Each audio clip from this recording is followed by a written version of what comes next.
On episode 350 of Nintendo Switchcraft, I can't buy everything. Mr. Aonuma says things about Breath of the Wild 2. Nintendo avoids crunch, those stories and more on this episode of Nintendo Switchcraft. Stick around. Let's get started, everyone.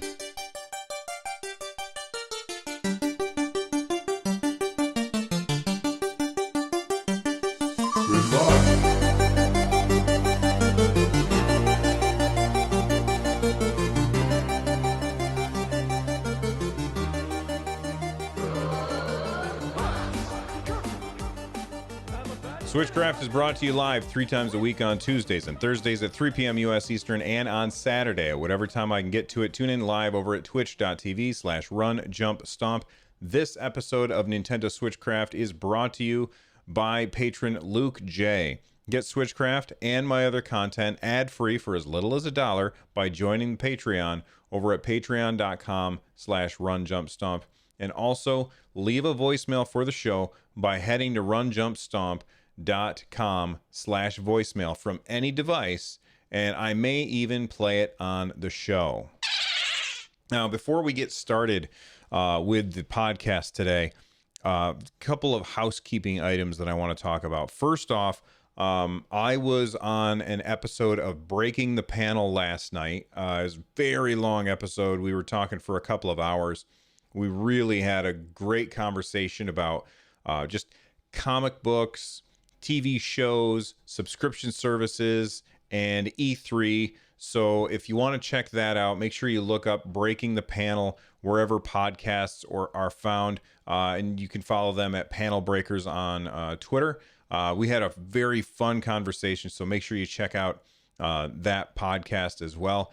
And, you know, I want to say that I know that this is a Nintendo show, but there's other stuff happening at E3 too. So make sure that if you haven't already subscribed to Run Jump Stomp, that's my general gaming podcast, make sure that you subscribe to it, because tomorrow I will be talking all about all kinds of non-Nintendo stuff, and maybe even some Nintendo stuff as well, because there's a lot that happened at E3 that wasn't focused on Nintendo.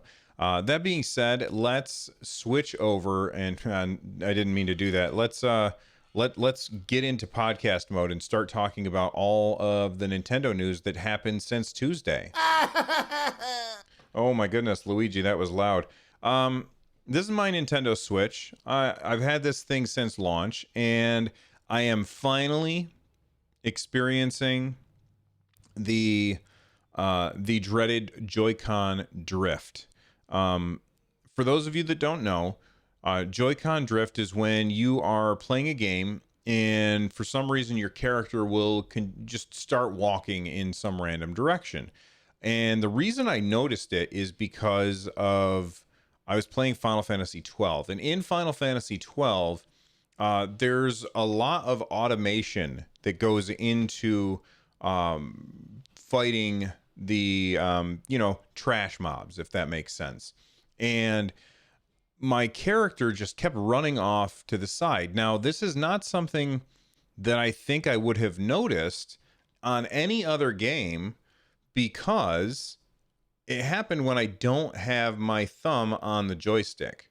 So I'm just sitting there, usually controlling which way I'm looking with the right Joy-Con, and every once in a while hitting the A button to bring up a menu and using the D-pad. And I only use this, the left Joy-Con, when I want to move my character around.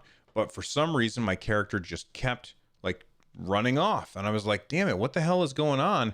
I think that's what the problem is. I'm experiencing the dreaded Joy-Con drift. So I decided I'm going to get some new Joy-Cons. So if, quite often when I record the show, you can see my Switch sitting right over behind me on the left-hand side, or on the right-hand side of the screen.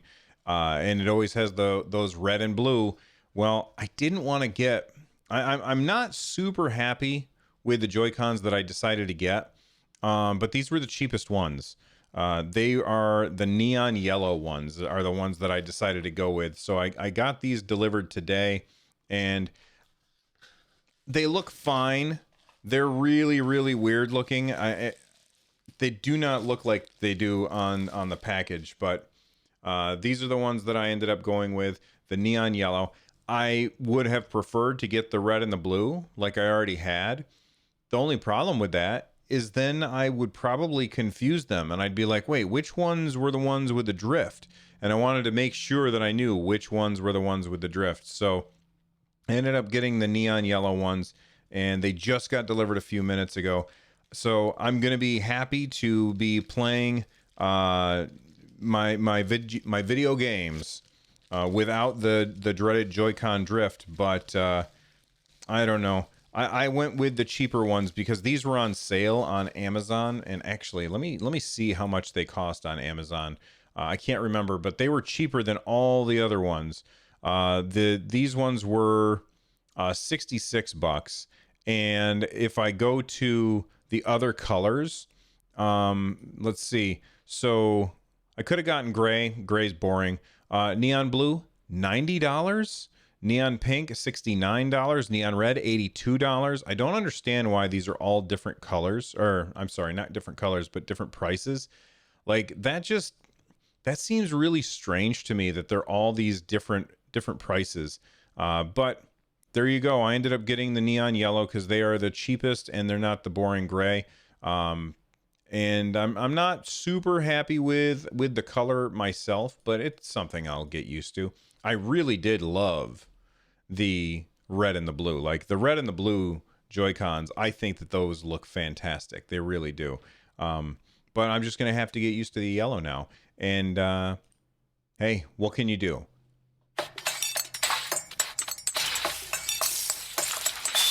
Okay, before we move on, actually, Vaxer in chat says green and gray would look nice. You know what? It never occurred to me. I would love to hear what, or actually see which Joy-Cons you guys have on your Nintendo Switch. So if you tweet at me at RunJumpStomp, use that hashtag Nintendo Switchcraft so I can see it. I would love to see a picture of your Switch with whatever weird color combination of Joy-Cons that you have on your Switch. All right, listen, there's a lot of games coming out. I mean, E3 was fantastic for Nintendo. I feel like the first half of the year was very sparse, and there just wasn't tons of games to play, and that's okay. There was a lot of third-party stuff, which is awesome, and a lot of that third-party stuff that I played was pretty cool. But oh my god, the second half of this year is absolute insanity, and it starts today. I want to talk about the fact that I just cannot play all of these games, and we are definitely going to have to pick and choose between games. So I'm curious as to which of these games you guys think are must-buy titles. Which are the ones that you think I absolutely am getting? Not me, you. Like, which ones do you absolutely adore? And I'm going to list off the games that are the upcoming Nintendo Switch releases. And I'm here to tell you, there is a lot. So starting today, June 13th, Cadence of Hyrule is now out. I have not played it yet. I'm currently neck deep in Final Fantasy 12, and I just don't want to stop playing that. And I know that if I stop playing it, then what's going to happen is I will never go back to it. That's just how I am. So I'm going to put my head down and keep plugging away at Final Fantasy 12 because I'm just having so much fun with it. But Cadence of Hyrule is out today. I will definitely be getting that game, and in the near future. It's just, I'm very, very excited for that. My friend Pedro, that's the one where you are friends with a banana and you fight dudes in a side-scrolling, time-warping adventure. That comes out on June 20th. Crash Team Racing is June 21st. Bloodstained is June 25th. Mario Maker is June 28th. Dragon Quest Builders. Oh, no. Okay. So in June, Cadence of Hyrule, Friend Pedro, Crash Team Racing, Bloodstained, Mario Maker 2. Out of those, Cadence of Hyrule and Mario Maker 2 are must-buys. However, especially now that we know that Mario Maker 2 is later going to be patched to allow us to play with our friends, I am going to take a stand, a meaningless stand that will not affect anything. All right?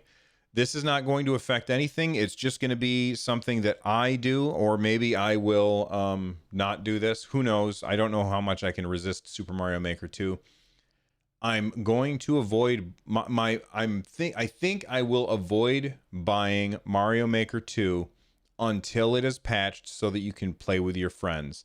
And I recommend that others do the same to show Nintendo that this patch is important to us. I'm not saying boycott the game. I definitely want to buy the game. Would definitely want to play the game. But I feel like there's no good way for us to show Nintendo how important this is other than waiting to buy it until after the patch comes out.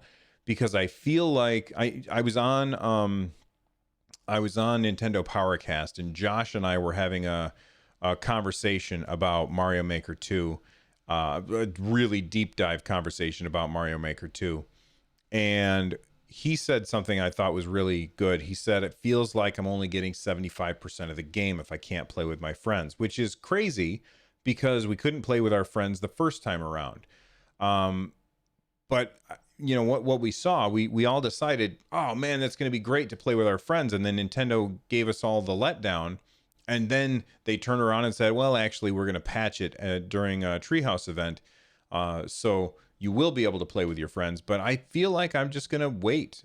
I'm not going to play it until it's patched. That being said, if there's enough pressure, I'll probably cave, but who knows?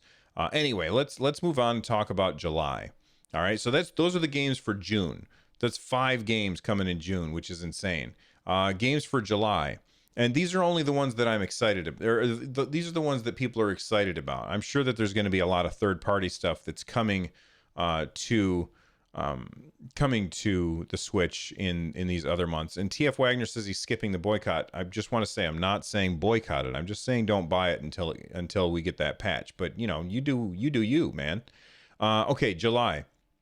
Dragon Quest Builders 2, Ultimate Alliance 3, Wolfenstein Youngblood, Fire Emblem 3 Heroes. Those are the games that are coming out in July. So that's 4 big games coming out in July. Now, Wolfenstein Youngblood, I would actually recommend that if you have access to play it on some other platform, then I would say probably play it on that other platform. And I haven't done this research yet because this is more of a story that I'll talk about on Run Jump Stomp. But Wolfenstein Youngblood, I heard a rumor, and I don't know if it's true or not. And if it is true, I will be very, very ticked off that you can buy weapon upgrades in the game with real world money. And that really rubs me the wrong way. I don't like how that feels. I don't like how that sounds. Dragon Quest Builders 2, man, that game looks amazing. Like the stuff that they showed on the Nintendo Direct, I was kind of half sold on Dragon Quest Builders 2. This is somebody who did not play the original one. My son really liked it. I was interested in it, but I was always distracted by 12 other things. So I never played the first one, but the stuff that they showed in the Nintendo Direct for Dragon Quest Builders 2 just looked fantastic. And that's definitely a game that is on my wish list. Ultimate Alliance 3. Now I'm somebody who does not notice frame rate issues, but I was told when I was on Breaking the Panel last night, one of the guys, I think it was Paul, said that he had seen a lot of frame rate issues in Ultimate Alliance 3, or maybe it was Chris, I can't remember. But he saw a lot of frame rate issues in that game when he was watching it. And he also saw other people who have had hands on with it on the show floor for E3. And they were just like, man, it's janky. Like, it's just not a good game so far. which makes me super, super sad because I love the first two games. I hope it's not true. I really hope it's not true, but only time will tell. The game that I have to buy, without a doubt, from July is Fire Emblem Three Houses. I was watching some Treehouse stuff on my lunch break today. I think it was yesterday's Treehouse stuff, but I was watching it on my iPad on YouTube while I was eating my lunch today. And damn, that game looks good. I really love the strategy aspect to it, and the graphics are gorgeous. I find the main character walking around with his jacket over his shoulders but not having his arms through his sleeve. I find that incredibly irritating, but I will have to move on, and that's what we're going to do. We're going to move on from July and talk about August. August has Astral Chain, and that's pretty much it. Astral Chain I know is huge. That's coming out August 30th, so that gives us a little padding for July, where Dragon Quest Builders 2 comes out July 12th, Ultimate Alliance 3 19th, and Fire Emblem 26th. Then we don't have anything big until Astral Chain in August 30th, which is, there you've got some time there.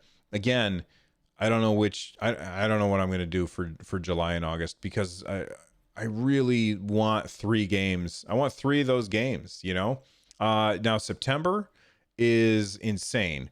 Spyro Reignited Trilogy, Daemon X Machina, which with the Daemon X Machina, actually, let's take a break from this list and talk about what's going on in Daemon X Machina.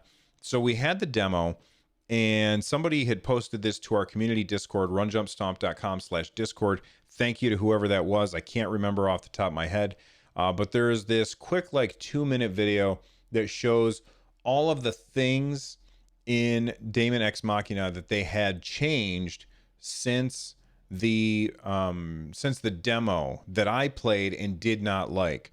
So I went through and I watched the video, and I'm just going to sum it up real quick. They've got new equipment that would allow you to lock on to enemies, kind of like Zelda style, where you click a button and now you're locked onto this enemy, so you don't have to aim at them the whole time, which I think is kind of cool. The enemy health bars are now bigger. You can loot things from further away. You can tell which direction the enemy is firing from, or where before you were just like, where are they? And you would have to try and find it. Now there's a little arrow that says they're over there, which I think is great. They added motion controls for aiming, which I always am a big fan of. They gave you the ability to change the buttons so you can make the layout for however it is that you're playing different for you. This right here, this is the most important change in this entire list. Faster movement in the air. That is so important. The demo, felt like I was slogging through molasses or something when I was moving. So they sped up the game in order to make it feel better. I think that is really, really important. They said that all of the attacks now feel more impactful because they have better, louder sound effects. They've given a better radar, and they've made it so that small enemies are easier to see, and the font size is increased. So they made a lot of changes based on our feedback, and Vaxxer is now telling me that AgroKrog is the person who posted the video in our Discord. So thank you, AgroKrog, for that. And thank you, Vaxxer, for looking that up for me, because I forgot. Does that mean that I'm going to go out and get Daemon X Machina? I'm not sure. The game looks really cool, but again, I think the only way that I will consider picking this up is if there is another demo that lets me try it again with these new changes, because not having these new I don't know if the new changes are enough to make me feel like it's good. So only time will tell. I really hope that company does that, and I just put some footage up on the screen, so my YouTube video is probably going to get demonetized or something. Anyway, So that game is coming out. I'm scrolling back up on September. So yeah, we're back to September. So we had Spyro, Demon X Machina, Ni no Kuni is coming out then, as well as Zelda Link's Awakening and Dragon Quest XI. Those are all coming out in September. September is absolutely insane. There's so many games coming out. For me, the games that I must buy are Zelda Link's Awakening, and I am going to do everything that I can to avoid buying Dragon Quest XI again. I have it on my PS4. It's a fantastic game. I haven't finished it because finishing games is for other people, apparently. And I want to finish that game before it comes out on Switch, because if it comes out on Switch and I haven't finished it yet, I know I'm going to buy it again because of all that 16-bit stuff. So that's very, very attractive to me. So Zelda Link's Awakening, Dragon Quest XI, those are the two games that if I didn't already have Dragon Quest XI, those games are must buys. Like, I would have to buy those games. All right, let's take a quick break, thank our sponsors, and then when we get back, we're going to talk about the rest of the upcoming games for Nintendo Switch, starting with November. Powerball! Okay. We don't know when Luigi's Mansion is coming out, but I'm going to say it's coming out in October. All right. Let's move to November. November, we've got Pokemon Sword and Shield.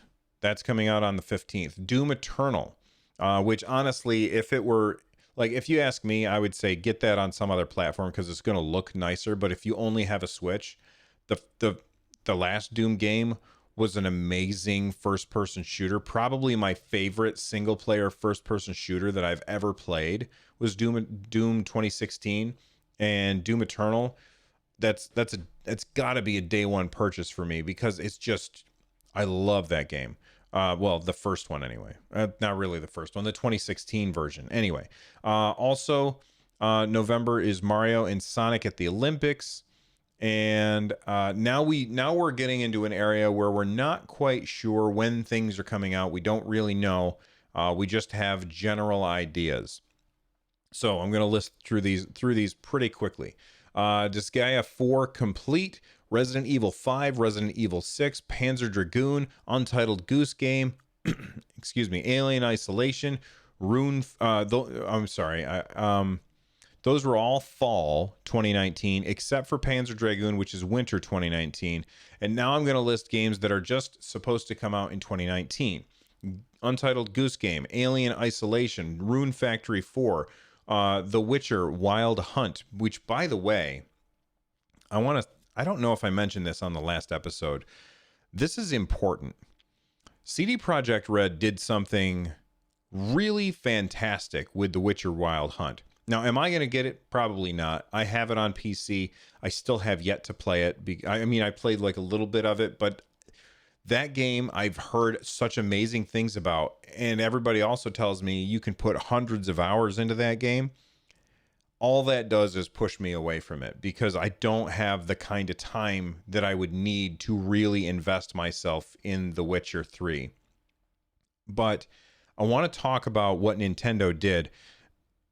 And The Witcher 3 and all of the DLC is on one cartridge for the Nintendo Switch. One cartridge.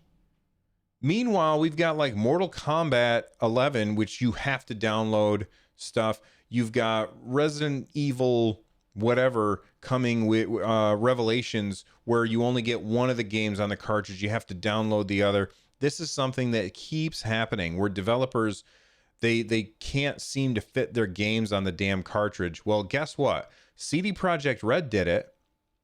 They can do it. So can you. So I'm done with these excuses from companies that it's just too big, because if they can fit The Witcher 3 plus all of the DLC onto one Nintendo Switch cart, then I think just about any game can fit on one Nintendo Switch cart. There are, of course, games that won't fit on one Nintendo Switch cart. Games like Elder Scrolls Online, because it's 80 gigabytes. You know, games like Final Fantasy 14, because it's a ridiculously large game that has way too many audio assets. And because of that, they can't squeeze stuff like that into one cartridge. But if The Witcher 3 can do it, then my guess is that Mortal Kombat can. And the companies that don't do it are either A, being cheap, or B, being lazy. And either way, it's just not friggin' cool. So anyway, let's move on. Other games coming out in 2019: Final Fantasy 8, and that kind of wraps up the 2019 games. Of those, the ones that I think everybody should buy: Alien Isolation, if you like horror games. The Witcher 3, I've heard so many good things about. If you're looking for a good open world game, check it out. And let's move on to 2020. These are the games that are coming out in 2020. Gods and Monsters in February. Animal Crossing, March.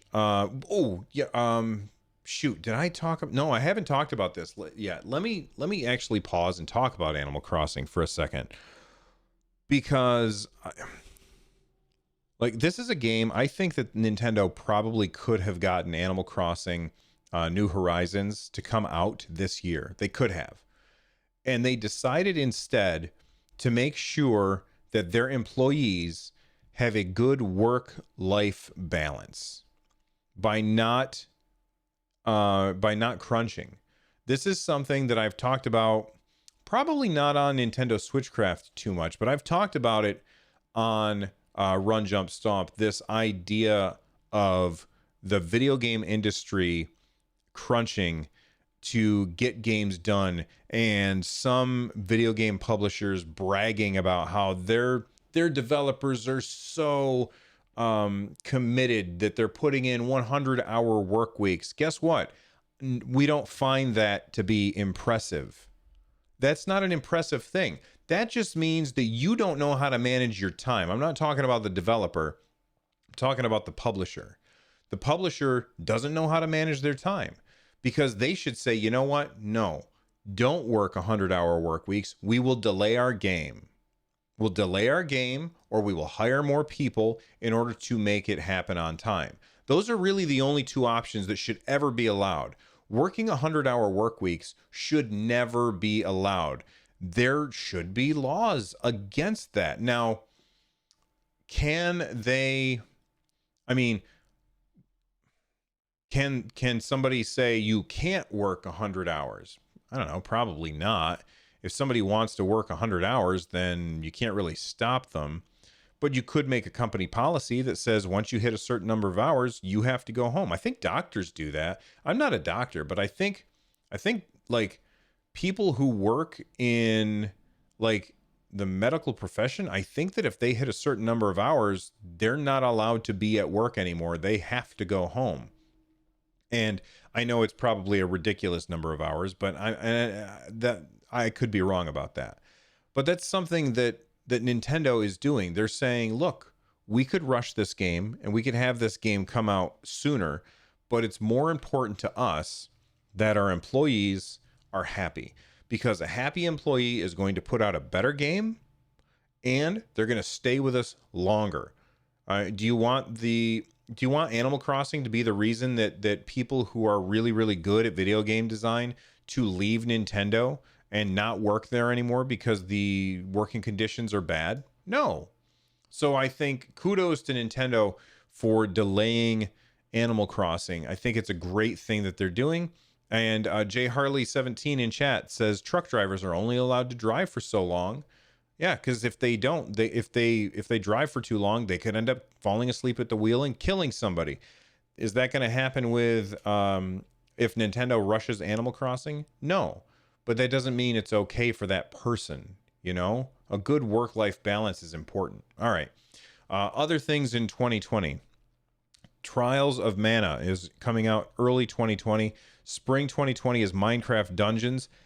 Absolute must buy for me. Also, so is Animal Crossing is a must buy. Empire of Sin is definitely on my radar. Maybe I may end up picking that up. And then I'm just going to list the rest of the 2020 games here.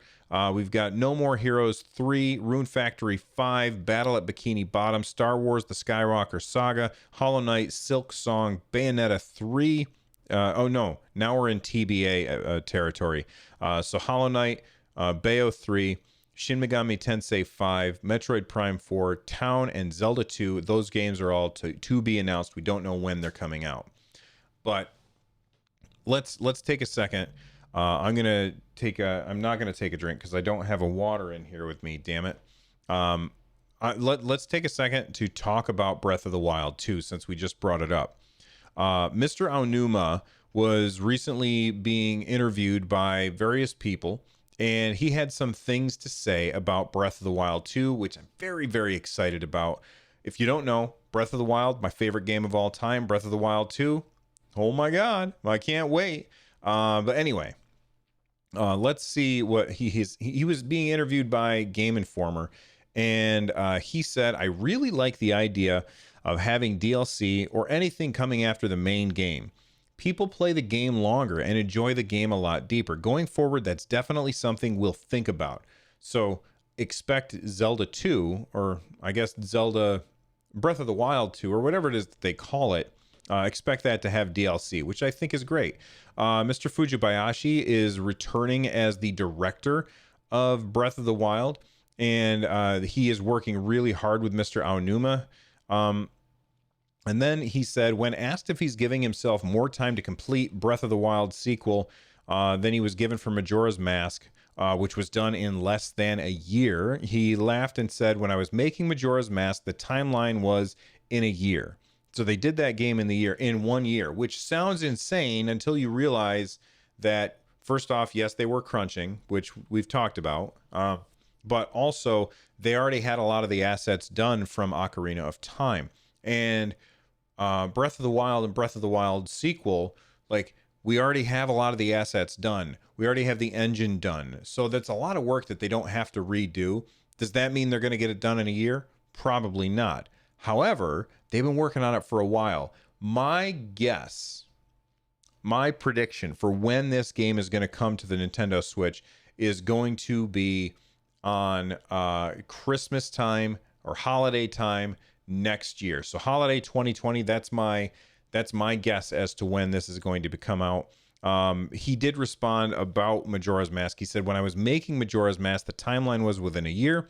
I was a little stubborn and I was going to make it from scratch, and I was really gung-ho, but it turns out the staff was a little tired from that process. I've learned to give myself plenty of time. You don't want to do it that way, or else you get white hair like me. That was funny.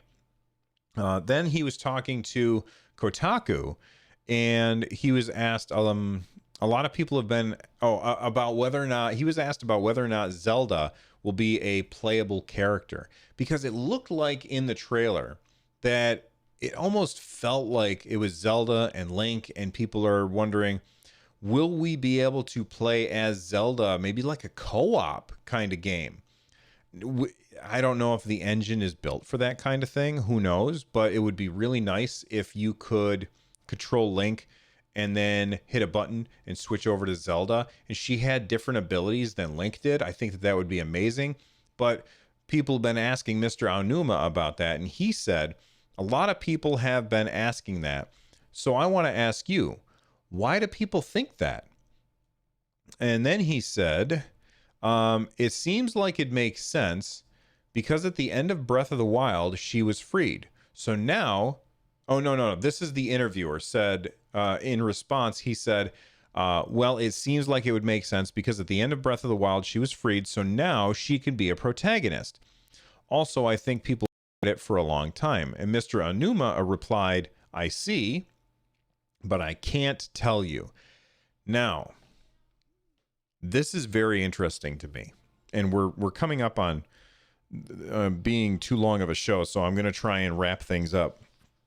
This is very interesting to me because if the answer were no, you would think that he would just come out and say no, instead of getting people's hopes up only for people to be disappointed later. It's very, very interesting to me. If you want to read the full interviews with those two publications, Game Informer and Kotaku, go to runjumpstomp.com, follow the link in the show notes, and you can find out more. What would you think? Would you want to play as Zelda? Is that something that you want, or do you want it to be more like Breath of the Wild was? I don't know. I think it would be awesome if you could play as both and swap between them, or you just pick one. You could play as Zelda or as Link.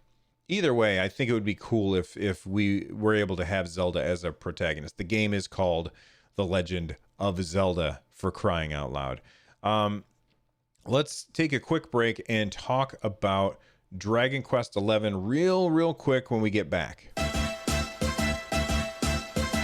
Do the Mario, swing your arms from side to side. Come on, it's time to go. Do the Mario, take one step and then again. Let's do the Mario all together now. All right, listen, Dragon Quest XI S. I talked about this earlier, and oh man, this is from a Resetera post where somebody was translating some stuff from the Japanese information, and they said something very, very interesting, and that is, where is it? I'm looking for it. Here we go. Here it is, right here. It says that there is a revival spell in the Nintendo Switch version where you can get a code from the PS4 or 3DS version. I didn't even know this game was on 3DS. And you take that code, you put it in your Nintendo Switch, and it takes you and puts you where you were in the story, so you can pick up where you left off. Now, there's some speculation that this may be only in Japan, because we didn't hear anything about that in the US, but oh my God, if that's true, then they're going to sell a lot. There's going to be a lot of people who have one of these Switches and they also have a PS4 and they've been playing it on PS4 and they're like, oh man, I want to do all the cool things in the definitive edition. Well, now you don't have to start from scratch. I really hope that's true, and I hope it's not Japan only, because that sounds really fantastic. Another thing that sounds really fantastic is if you've ever played Fire Emblem, you know what Fire Emblem is like. There's permadeath, your characters die, and you have to recruit new people, and sometimes that makes you real damn sad. You've had this character with you for a really long time, and then they die, and you're just like, oh my God. So you have two options. You move forward, and that death happened, or you go back to a previous save, and maybe that was after a 45-minute fight, and now you got to redo that 45 minutes, and that is just so frustrating. So Nintendo, they put out this tweet, which I am very excited about. And I know that there are people who will find this to be frustrating because they are real Fire Emblem fans and they don't want this easy mode garbage. Okay, whatever. That's fine. Don't use it then. But Nintendo put out this tweet. They said, make a big mistake in battle and lost one of your favorite units. Activate Divine Pulse and undo a costly mistake in Fire Emblem. Like, oh, you put your Pegasus within range of these archers that you didn't notice the first time around. And yeah, I know that there's going to be people that say, well, you should pay better attention. Okay, that's fine. But it's a friggin' game, people. It's a game. Get over yourself. Okay? If I want to use this ability that they build into the game, then it's fine. And if you don't want to use this ability that is built into the game, then you don't have to. That's fine too. And I don't have a problem with you not using Divine Pulse. So like, I tweeted, as a casual that's bad at games, this sounds awesome. And somebody tweeted back at me. They were like, oh, I retweeted this tweet so that I could show my friend what video game fans are like these days. And I was like, whatever, dude, screw you. But anyway, I think it's fantastic. You hit that button, you can go back in time as many turns as you want, so you don't have to go all the way back to the beginning of the fight, which might be a half an hour earlier. You could just go back 2 or 3 turns when you made the mistake and fix it and learn from it. I think it's awesome, and it's definitely something that makes me very, very excited for Fire Emblem Three Houses, because I think that that's just fantastic. Real Mr. Roboto in chat said this was in previous 3DS games, though. Echoes of Shadow of Valentia had the feature as part of the game.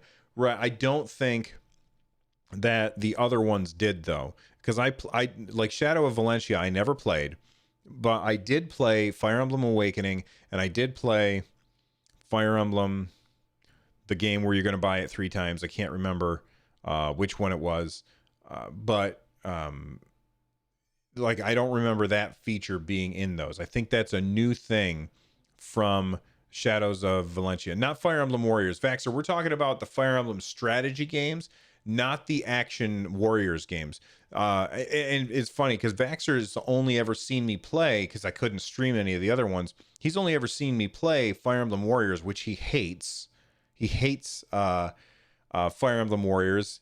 He doesn't like how it plays. That is not how a Fire Emblem game plays. That's how a Warriors games plays. I think that if you check out Fire Emblem, you will see it's very, very different than what you've seen before. But I'm excited for this change. I think it's fantastic, and I am very, very excited for it. Real Mr. Roboto in chat is backing me up here. He's saying Warriors is just a Dynasty Warriors with a Fire Emblem skin on it. That is true, but it's also super fun. But Fire Emblem is completely different than Fire Emblem Warriors. Same way that Zelda is completely different than Hyrule Warriors. Anyway, so if you are new to Nintendo stuff and your only experience with Fire Emblem is Fire Emblem Warriors on the Nintendo Switch, then Fire Emblem Three Houses, I just want to make sure that you're aware, is a completely different genre of game and completely different play style. So just keep that in mind. All right. It's time to wrap up the show. We're over 40 minutes now.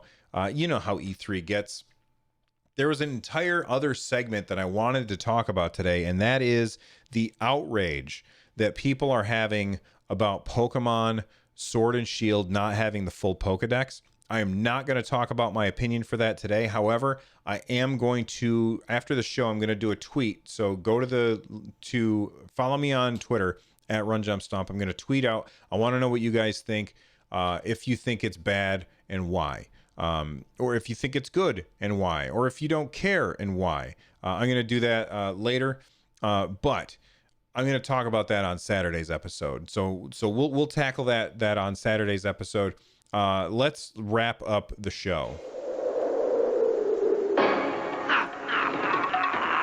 For play on the Nintendo Entertainment System. Are you up to the challenge? All right, become a part of the community over at runjumpstomp.com/Discord. There's like 500 people in there, and they're awesome people. So make sure that you join the Discord, and lots of fun conversation happens there. You can also watch the show live at twitch.tv/runjumpstomp. You can get a hold of me at runjumpstomp on Twitter. If you want to support the show, head on over to runjumpstomp.com/thank-you. And for more content like this, check out runjumpstomp.com/shows. The music you're hearing right now is Corneria Star Fox remix by Note Block. It's awesome. You're awesome. And you're breathtaking. We're out of here. See you guys. Bye-bye.